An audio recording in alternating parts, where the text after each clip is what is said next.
Hey guys, today we're going to do an unbox and setup of my new Weber BBQ Premium. We'll have a quick look around it once it's assembled, and we're going to talk about whether it's worth the $399 price tag. We'll also start it up and we'll crank the heat up to max and see how hot this BBQ can get, and we'll discuss whether it's hot enough to cook a good steak on. Now this BBQ and all the other accessories I use can be found in the link below. There's also free delivery on this barbecue at the moment, so now's a good time to check it out. Now, something to keep in mind with the Weber BBQ, there's actually two models of it. You've got the premium and the non-premium model. The premium version is an extra $30 and you get a lid thermometer, you get side tables included, and you have the electronic ignition. Now for me, it's a no-brainer to pay the extra $30 and get that, as the side tables are really handy if you're going to mount it to a stand because it gives you somewhere to put your food on. If it's something you're going to throw in your caravan or put on a table, it's probably not necessary. But just having that lid thermometer on its own for the extra $30, I think pays for itself, as that's something you're definitely going to be keeping an eye on when you're doing roasting in this barbecue. So let's cut this box open and see what's inside. Okay, I'm going to open this up on the floor because I've got a bit more room around me. All right, so just like my family queue, it's packaged really well, lots of cardboard, which is always fun to get rid of.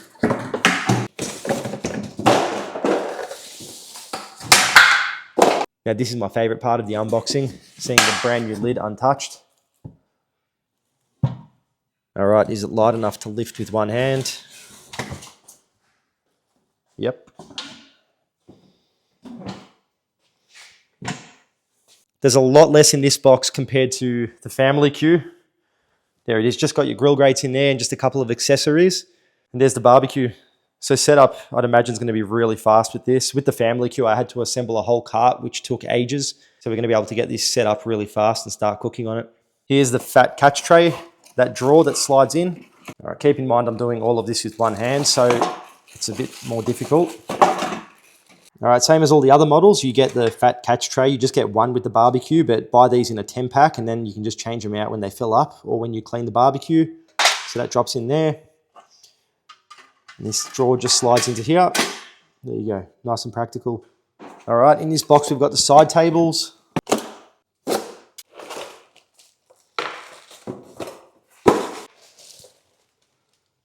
Right, so these are a little bit different to the family queue. These, I don't think these have got the ability to fold down. Yeah, so you can just remove them by pulling them out like that. They just push in like this and then push down, and that's it. Done. This comes with the knob already installed. On the other models, you have to push these on yourself. That's ready to go.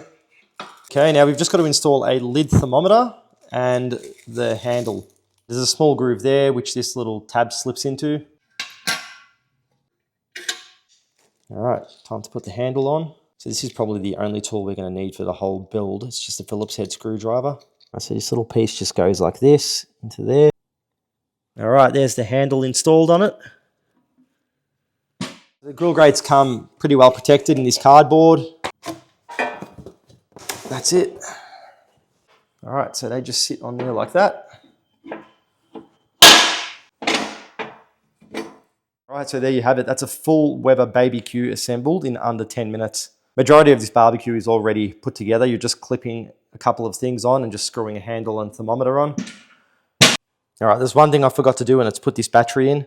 So if you have this premium model, then you need to put the battery in here to get the igniter to work. So what you do is you spin that, pull this out. All right, then you just put the battery in like this. Positive goes into the barbecue. And just clip it in. Now with this BBQ, all the usual accessories are available. You can get the half hot plate, the full hot plate, the roasting tray with the heat deflector. So you've got all the benefits that you get with the larger models of this barbecue. The only main thing that this barbecue doesn't have is the plus burner. But on a barbecue this small, the cooking area is smaller, and also the area that you're heating up once the lid's closed is a lot smaller. So let's connect the gas bottle up to this and see how hot it gets. All right, let's connect this gas bottle up. All right, so when connecting your gas up, just follow the instructions. You want to make sure you have no leaks on this. Make sure it's nice and tight. Now, before starting it, make sure your burner is shut. Then open this gently on your first time using it.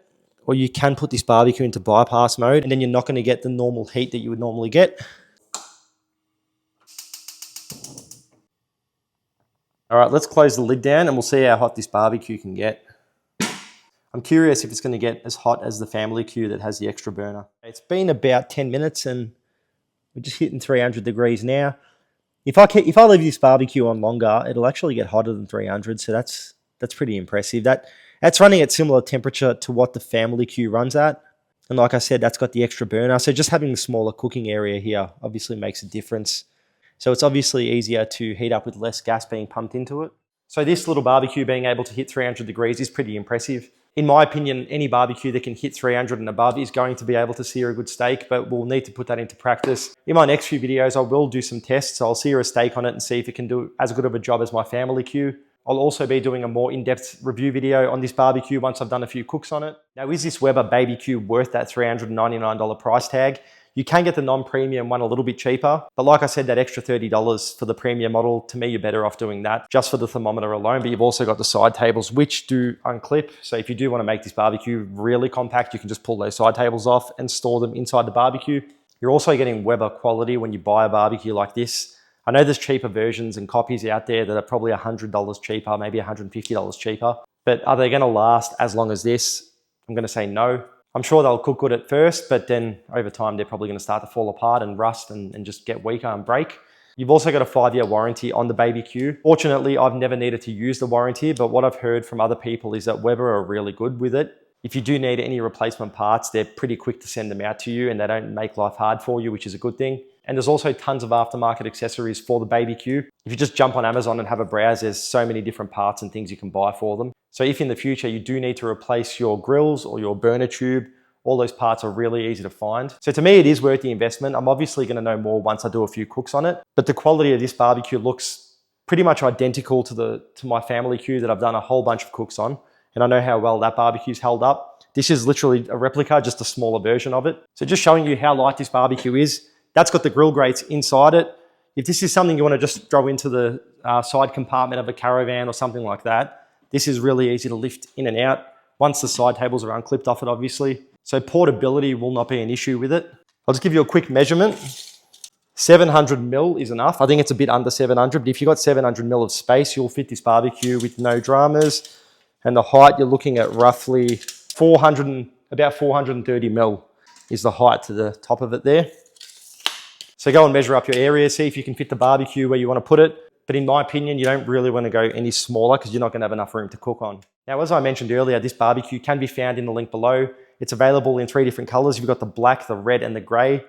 I do really like the gray as well, so I was tossing up between these two. I like the red because the color pops, but if I ever buy another Weber Q again, I probably will go for that gray model as well. If this video helped you in any way, please give it a like. And if there's anything I may have missed about this barbecue and you have any more questions, drop it in the comment below and I'll look at popping it into another video. So stick around and there'll be a whole bunch of content released in the next few weeks about this barbecue. Thanks for watching, guys, and happy grilling.